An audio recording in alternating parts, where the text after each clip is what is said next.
인 인생을 바꾸려면 성령 안에서 내면 세계를 알고 잠재의식을 정화해야 됩니다. 잠재의식을 성령으로 정화하지 않으면 꼬인 인생이 닥치지 않습니다. 하나님 우리 안에 깊이 잠재해 있으면서 나를 묶는 깊은 상처를 치유하시기를 주의해 하십니다.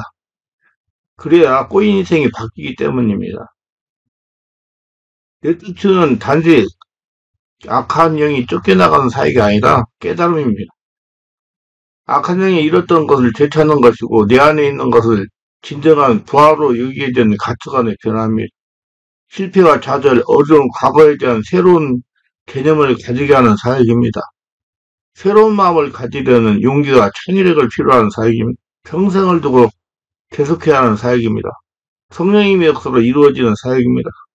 여기서 끊임없이 지혜를 구하고 영성을 성장시키기 위하여 내면 세계를 알고 내면 세계를 치유하고 잠재의식을 치유하고 노력해야 되는 사역입니다. 첫째, 잠재의식의 상처를 성령의 도움으로 찾아 치유하며 귀신을 쫓아내야 됩니다. 반드시 성령으로 세례받고 성령으로 충만해야 됩니다. 우리는 과거에 경험했던 어떤 고통스러운 기억으로 말미암아 인간관계가 좋지 않고 과거의 실패감에 사로잡혀 있으므로 무엇인가를 시도해도 잘 되지 않는 경우가 있습니다. 오늘을 잘 살기 위해서는 과거의 부정적인 기억을 치워야 됩니다. 과거를 잘 정리해야 됩니다. 실패는 교훈입니다. 실패하지 않고 성공하는 사람이 없습니다. 문제는 실패가 아니라 우리에게 남아서 늘 부정적인 영향을 주는 실패감입니다. 과거가 주는 실패감을 잘 정리해야 됩니다. 하나님은 언제나 우리에게 꿈을 주고 새로운 시도를 통하여 창조적인 삶을 살게 하지만은 귀신은 실패감을 보여자고 쓰러져 있게 만듭니다. 이 귀신들이 잠재의식에 다 몰려 있습니다. 이 귀신들이 아무런 시도도 하지 못하게 만듭니다. 실패감을 사로잡고 환경에 이끌려 다니게 만듭니다. 그래서 성령 안에서 내면색을 알고 잠재의식을 정화해야 꼬인 인생이 바뀌는 것입니다. 하나님은 우리의 마음으로부터 새롭게 시작하게 하십니다. 실패를 넘어 성공을 향해 새롭게 도전하게 하십니다. 이렇게 함으로 하나님을 닮는 우리 자신의 가치를 높이게 하십니다. 아무것도 하지 않는 것은 스스로 쓸모없는 존재, 무가치한 존재로 전락하는 것입니다. 구원을 받은 인간은 계속 가치가 올라가다가 마지막에는 영원한 천국까지 가는 것입니다. 인류에서 과거가 주는 실패감, 부정적인 감정에서 벗어나야 됩니다. 그리고 자꾸 자신을 가꾸어야 됩니다. 마음을 가꾸세요. 과거를 가꾸시고 영성을 가꾸시고 그래야 하나님이 쓰십니다. 새로운 것에 대한 도전은 과거를 정리해야 가능합니다. 과거가 정돈되지 못하면 새로운 도전을 할 수가 없고 결국 하나님께서 원하시고 행복하고 성공적인 삶을 살지 못하게 됩니다. 기억의 취는 과거를 회상하여 부정적인 영향을 주는 것들을 새롭게 정리함으로써 현재에 나타나는 나쁜 영향을 좋은 영향으로 바꿔주는 것입니다. 쉽게 말해서 꼬인 인생을 푸는 것입니다. 과거의 사건이 현재의 삶에 계속해서 수치심, 죄의식, 실패감, 좌절과 같은 나쁜 영향을 주는 것으로부터 자유로움을 얻게 하는 것입니다. 미움의 감정이 있으면 다른 사람에 대한 사랑의 감정이 약화됩니다. 미워하는 사람이 있는 가사는 가족들을 제대로 사랑하지 못합니다. 하나님과 사람에 대한 사랑의 감정이 자꾸 막히는 것은 누군가를 미워하고 있는 것입니다. 이 미움의 감정을 정리하세요. 미워하는 사람을 용서해야 사랑하는 사람에게 사랑이 흐르게 됩니다. 그리고 꼬였던 인생도 풀리게 됩니다. 사람 용서해야 하나님을 사랑하게 됩니다. 어려운 환경, 실패한 과거를 수용하세요. 그래야 하나님과 가까이 할 수 있게 됩니다. 그래야 환경을 이기게 됩니다. 하나님과 가까이 하는 것은 이미 치유가 시작되는 것입니다. 하나님을 용서하십시오.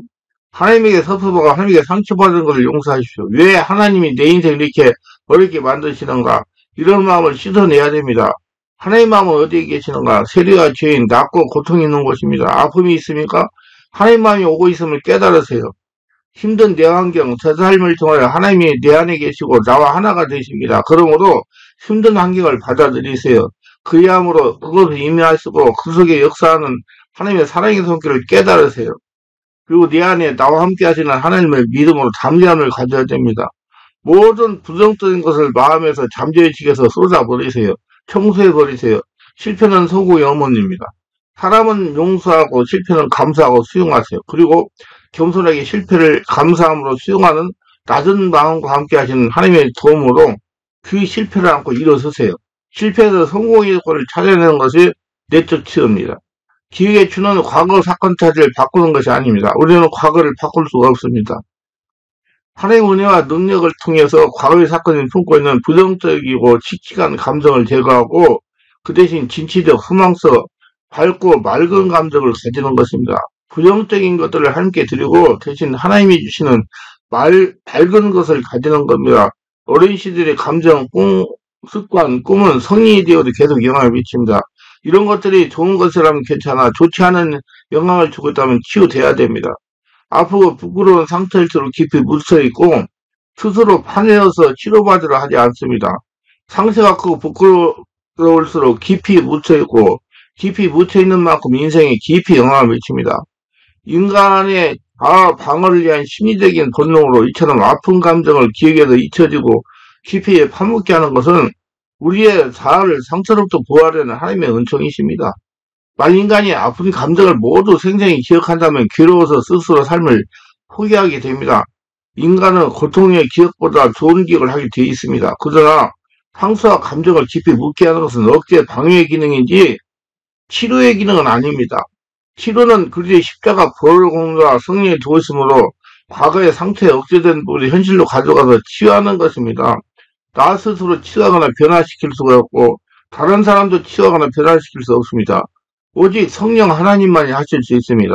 성령님의 도우심을 간구하세요. 성령님이 역사는 마음을 감동해 하심으로 나타납니다. 마음을 감동을 받으려고 하세요. 마음에 감동을 주려고 하세요. 마음에 감동을 주려면 마음을 열어야 됩니다. 주여 주여 소리를 내야 돼요. 크리스천의 사역은 감동을 통한 사역입니다. 모든 일에 대하여 감동을 달라고 성령님에게 간구하세요. 내적 치료에 대한 기도에 성령님의 감동이 임하게 하세요. 그런 기도가 되게 하세요. 자꾸 이러한 기도를 하세요. 이러한 기도 훈련을 하세요. 머리에 손을 얹고 기도하고 가슴에 손을 얹고 기도하십시오. 입술로 기도하고 마음으로 기도하세요. 성령의 감동이 임하게 하십시오. 성령님이 앞서게 하십시오. 내 감정이 앞서지 않게 하십시오. 나를 주면 성령님이 역사하십니다. 내가 높아지고 강해지면 성령님은 들어갔습니다. 실제 잠재의식의 정화와 치를 돕기 위한 과거의 기억을 통한 질문들을 잊었습니다. 반드시 성령의 지배 가운데 해야 됩니다. 유아 때 잦은 질병으로 고통을 당한 경우입니다. 유아 때나 소년기에 잦은 질병으로 고생을 하신 분들이 어른이 되어 마음의 질병과 상처로 고통을 많이 당하는 것을 봅니다. 그래서 인생이 꼬입니다. 이런 분들이 내적 치유하다가 성령이 임재하여 장악하면 병원에서 고통당하는 행동을 그대로 하는 경우가 많이 봅니다. 질병으로 끙끙 앓는 소리를 내는 경우가 많았습니다. 이별로 인한 구하러지는 분들이 상처가 많습니다. 부모와 이별해 친척집에서 자랐거나 고아원에서 자란 경우 무의식의 분노와 증오심이 많아서 내장기관이 약한 경우가 많이 있습니다. 특히 심장이 약해가지고 과민성 대장성이 잘 걸리고 설사를 잘합니다. 저는 부모가 죽거나 이혼하여 고아원과 친척집에서 자라는 사람들이 상처리나 위궤양과 과민성 대장염 등으로 고생하는 사람들을 많이 치유하여 보았습니다. 부모가 떨어진 데도 상처를 받습니다. 부모가 바쁜 생활로 다른 사람에 의해 길러졌다면 상처가 있을 수 있습니다. 미리 치유와 예방신앙하는 것이 좋습니다. 저는 부모가 돈 하면서 돈을 벌기 위해서 자식을 다른 사람에게 기르게 했는데 자식이 나중에 정신적인 질환으로 사람들을 못하는 것도 많이 치유해 보았습니다.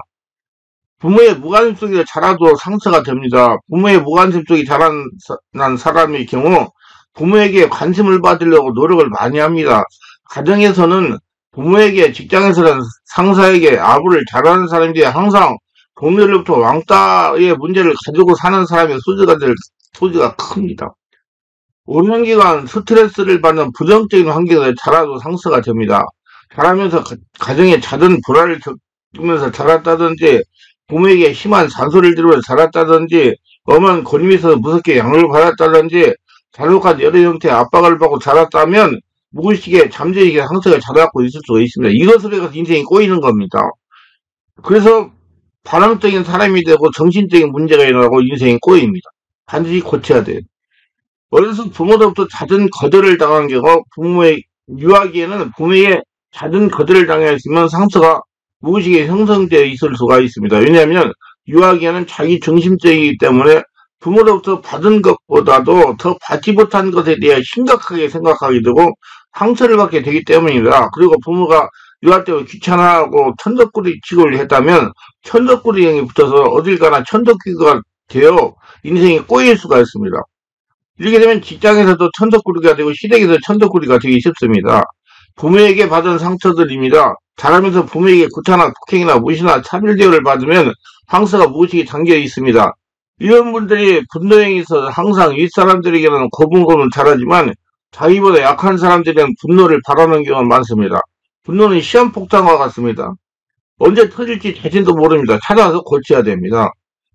자신의 무의식에 분노가 있으면 분노형이 역사에도 되는 것이 하나도 없을 수가 있습니다.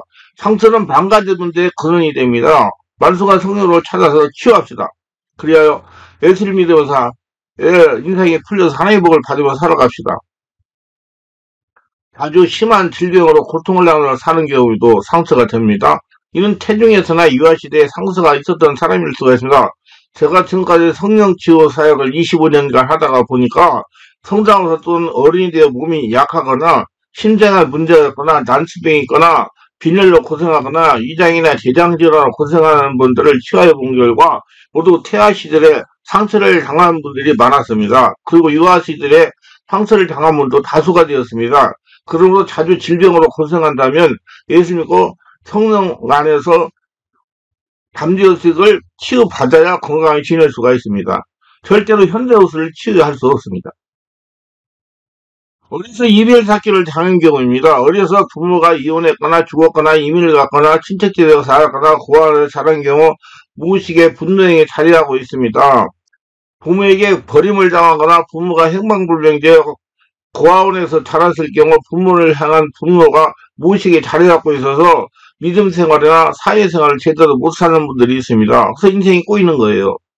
제가 25년이 넘도록 내적치유 사역하면서 상담하고 치유한 분들 중에 부모를 향한 분노형에 무의식에 있어서 고통을 당하는 걸 많이 봤습니다. 만약에 이런 분들이 계시다면 미리 내적치유를 받는 것이 좋습니다. 부모의 이성적인 부정작용을 경험하고 자란 경우도 인생이 꼬입니다. 자라면서 부모님이 이성적인 부정사건을 경험하고 자란 경우 의부증이나 의처증이 될 확률이 다른 사람보다 높습니다. 제가 지금까지 내적치유 사역하면서 경험한 바로는 대부분의 의처증 환자는 이런 시절 어린 시절에 어머니가 이성적인 부정사건을 저지른 것으로 자란 경우가 많았습니다. 그리고 의부증 환자는 대부분 어린 시절에 아버지가 이성적인 부정사건을 저지르는 것을 자주 보고 자란 경우에 의부증 환자가 되는 경우가 많았습니다. 이런 남편이나 부인을 어머니나 아버지와 같은 동정으로 보기 때문입니다. 만약에 이렇게 부모님이 좋지 못한 면을 보고 자란 여성 성도님이라면 자기 남편은 아버지와 절대로 같이 하는 것을 알아야 됩니다. 그래서 잠재의식을 치유해야 돼요. 예수 믿고 성령으로 잠재의식을 고쳐야 이 잠재의식에서 나오는 그 남자를 향한 잘못된 의식이 고쳐져가지고 인생이 풀리는 겁니다. 그리고 남성 성도님이라면 자기 안에는 절대로 자신의 어머니와 같지 않다는 것을 알아야 됩니다. 이렇게 자신의 아버지나 어머니와 같이 생각하고 보게 하는 절대로 마귀 계략입니다. 속지 마시고 행복한 가정을 이루시기를 바랍니다. 행복한 가정을 이루게 하여 자기 부모님으로부터 받은 상처를 내척치유받고 부모를 용서하기를 바랍니다. 어려서 가정불화를 많이 겪고 자라는 경우입니다. 어려서 부모님들이 부부싸움한 걸 자주 보고 자라는 성도가 불안과 두림의 상처로 고생을 많이 하는 것을 봅니다. 이런 분들이 부모가 싸울 때 무서워서 밖으로 도망가서 싸움이 끝날 때까지 기다리다가 추위에 떨고 두려움에 사로잡혀서 고생하는 분들이 있습니다. 이런 분들이 내적 치유할 때 성령이 장악되면 그때 밖에서 치유와 두려움에 떠는 모습을 그대로 오그라들며 떨고 있으면 덜덜덜덜 턱을 덜덜덜덜 그러면서 정말 내적 치유 사역할 때 나이가 50이 되신 분들이 그런 모습을 하고 떨고 있으면 정말 마음이 아프고 그때 당시의 상황을 이해할 수가 있습니다. 그럼 많은 고통을 당해 여러분들 인생에 꼬여가지고 질병으로 정신적인 문제로 만약에 이런 경우를 당하면서 자란 분이 계시다면 빨리 내적 치유를 받으시기 바랍니다. 치유는 빠를수록 좋어요. 어려서 물질로 고통당하면서 자란 분들은 돈 하다가 어느 정도 형편이 풀리면 질병으로 고생하는 경우를 많이 봅니다. 자기관리 안 하고 돈만 벌다가 보니까 이게 다 잠재의식 상처 때문에 그러는 거예요. 그 인생이 꼬이는 거예요. 이런 분들은 빨리 치유하는 것이 자신의 건강을 위해서 좋습니다. 어려서 물이나 불이나 교통사고 천재짐을 당한 경우입니다. 어려서 물이나 불이나 교통사고 천재짐을 당하면 상처가 무의식에 그대로 남아 있습니다. 이렇게 사고를 당한 많은 분이 영적인 상처를 전환돼요. 영적인 문제로 고생하는 분들이 많습니다. 우울증이나 불면증이나 정신적인 문제로 고생하는 분들이 많습니다. 학교에서 선생이 체벌 받은 경우도 문제가 됩니다. 초등학교 다니는 어린 나이에 학교에서 선생님으로 체벌을 당하면 상처가 무의식에 잠겨 있습니다. 이 상처로 인하여 무의식적으로 권위자들에게 반항하는 습관이 있을 수가 있습니다. 이로 인하여 인생이 꼬이고 믿음도 잘하지 않을 수가 있습니다. 학교에서 친구들에게 따돌림 당한 경우도 문제가 됩니다. 많은 분들이 학교에서 따돌림을 당한 경우에 따돌림하는 사람들에게 문제가 있는 것을 생각하는 경향이 있습니다. 그런데 제가 네트워크 사역을 하면서 경험한 바로는 따돌림을 당한 장본인에게 문제가 있는 것이었습니다. 장본인의 한 행동이 부자연스러워 아이들에게 왕따 당하는 것이었습니다. 그러므로 만약에 왕따를 당하는 아이가 있다면 그 아이의 상처를 취하는 것이 맞습니다. 어려서 시체나 다른 걸로 놀란 경우입니다. 어느 남자 집사님이 토요일에 퇴근하여 아파트 거실에서 쉬고 있는데 창밖으로 이불 같은 것이 떨어지더라고요. 그래서 창문을 열고 아래를 내려다보니 사람이 떨어져 죽은 것이었습니다. 근데 그 사건을 보는 순간 두림이 엄습하여 밤에 잠을 자지 못하고 우울증이나 불면증으로 고생을 하다가 네트큐를 받으러 왔습니다. 그래서 머리에 손을 얹고 기도했으나 그러니 성령께서 감동하시를 어려서 논란이 있었다고 감동하시는 것이며 그래서 본인에게 어려서 논란이 있었는지 생각해보라고 했더니 이런 말을 하는 겁니다. 초등학교 2학년 때 학교에 가는데 사람이 죽어서 거적으로 덮어놨는데 발이 나온 것을 보고 스스로지게 놀랐다는 겁니다. 그래서 그때 들어온 놀람의 상처를 내쫓기하고 귀신을 투사했더니 정상으로 회복되었습니다. 여러분 이렇게 과거에 놀란 일이 있다면 미리 내척치유하는 것이 좋습니다. 병원에 입원해야 수술한 경우입니다. 어느 여집사님의 경우에 이 집사님이 나이가 43살이었습니다. 그런데 자궁에 질병이 생겨서 진단해보니까 수술하지 않아도 견딜만한 질병이었다고 합니다. 그런데 여러분들에게 물어보니까 자궁 수술을 해버리니까 그렇게 시원하고 좋았다고 수술하고 했다는 겁니다. 그래서 자궁을 수술하려고 수술실에 들어가기 전에 꼭 죽은 것 같은 두임이 찾아왔다는 것입니다. 그래서 수술하기 전에 하는 마취실에 들어가기 전에 놀라가지고 기절해버렸다는 겁니다. 근데 수술 후에 후유증으로 심장병, 심장 부작용에다가 우울증에다가 위장병에다가 불면증 뒤에 합병이 생겨가지고 1년 동안 너무나 힘들고 사랑구실을 못하고 남편이 직장을 그만두고 병신중을 했는데 두림의 상처를 내척취하고 한테가 찬 겁니다. 내척취는 이렇게 좋은 겁니다. 만약에 수술한 경험이 있다면 그때 들어온 두림의 상처를 내척취하는 것이 좋습니다. 만약에 이런 분들이 내척취를 받지 않으면 병원에만 가면 가슴이 두근두근하고 병원 치료를 하고 돌아오면 상처가 뒤집어져 고생할 수가 있어요. 어떤 분은 심장에 문제가 있어서 몸에 심하게 붓기도 합니다. 군대에서 상급자에게 심한 폭행을 당한 경험입니다. 제가 지금까지 내적으로 사역을 하고 보니까 군대에서 상급자들에게 얼차나 폭행을 당할 때 생기는 상처로 인해서 고통을 당하는 성도들이 많이 보았습니다. 멀쩡한 사람이 사랑구실 못하고 사는 경우가 많습니다. 제가 지금까지 군대에서 폭행당할 때 들어온 주임의 영과 악한 영을 축소하는 경우가 몇 번 있습니다. 그리고 군대에서 받은 상처로 정상적인 생활을 못하는 분들도 몇 명을 보았습니다. 만약에 군대에서 이와 같은 상처를 받았다면 속히 내쫓기를 받는 것이 좋습니다. 그래야 인생이 꼬이지 않습니다. 사랑구실을 제대로 하고 살 수 있습니다. 신앙은 예방 시간에 실행해야 됩니다. 상처가 노출적인 미래의 성령에서 내면의 상처를 치유하는 게 좋습니다. 현재 삶에서 하면 여러분 생각해 보시기 바랍니다. 자기 현재 삶의 과거 상처 관계성은 없는가? 자신이 성품이 고쳐져 가거나 교정되어 가고 있는가? 어떤 일을 시도하려고 할 때 과거의 경험이 되서나 포기해버리지 않는가? 아무 일도 아닌 것에 심하게 스트레스를 받고 쉽게 좌절하거나 우울함에 빠지지 않는가? 성격의 흐름이 부정적인 쪽으로 흐르지 않는가? 특정한 성별의 사람을 미워하지 않는가? 나에게 해끼치는 부모와 동성을 보고 있지는 않는가? 어쩌면 빨리 그 원인을 찾아서 성령의 지배 가운데 고쳐야 인생이 꼬이지 않고 풀어집니다. 미래에 대해서도 한번 관심을 가지고 생각해 보시기 바랍니다. 자신에게 나쁜 일이 닥칠 것에서 예감하지 않는가? 미래에 대한 계획을 세우려 할 때 포기가 앞서지 않는가? 새로운 일을 시도하려 하기보다는 현실에 안주하지 않는가? 결혼 등 주요 결정을 하는데 과거의 사건이 영향을 줄 거로 생각하지는 않는지 아닌지를 성령의 지배 가운데 생각하세요. 그럼 이제 상처의 기후가 잠재의 기후는 이렇게 합니다. 마음이 편안한 상태가 돼야 돼요. 성령의 세례받고 충을 받아가지고 성이 온전히 지배된 상태, 마음이 어비의 영향을 받은 상태, 성령의 인도로 평온한 상태가 돼야 됩니다. 그래야지 자기 마음이 열려가지고 잠재의식이 이제 치료가 되니까 치유에 집중하는 마음 상태가 돼야 깊은 곳에 숨겨진 상처를 성령의 도우심으로 치유받을 수 있습니다. 외적 침묵과 내적 침묵이 돼야 됩니다. 성령의 임재를 강구하며 영에서 마음으로 이성으로 임재가 나타나도록 강구합니다. 그 자기 안에서 성령 역사가 일어나야 된다 그 말이에요. 안수받아 되는 게 아니고 성령님의 도우심으로 자신의 과거에 묻혀있는 크고 작은 상처의 기억을 떠올리며 상수하게 그때 겪었던 당황함, 부끄러움을 회상하며 하나씩 그 상처를 주님께 드립니다. 당시에 받은 상처로 말미암아 감정의 내면에 떠오르거나 감정이 되살아나면 수치스감, 답답감, 분노, 좌절감, 기쁨, 두려움 등 이것을 절대로 억제하거나 감추지 말고 의식적으로 표현하고 의식으로 포장하거나 그대 속에 나온 대로 그대로 하라는 거예요. 그리고 그것을 주님께 드려야 됩니다. 이때 자신의 상처와 관련된 사람을 용서하는 작업을 해야 됩니다. 용서하지 않고 단순히 감정만 처리하는 것은 상태의 근원은 그냥 또 감정만 치유하는 것이며 이러한 치유는 후에 다시 재발합니다.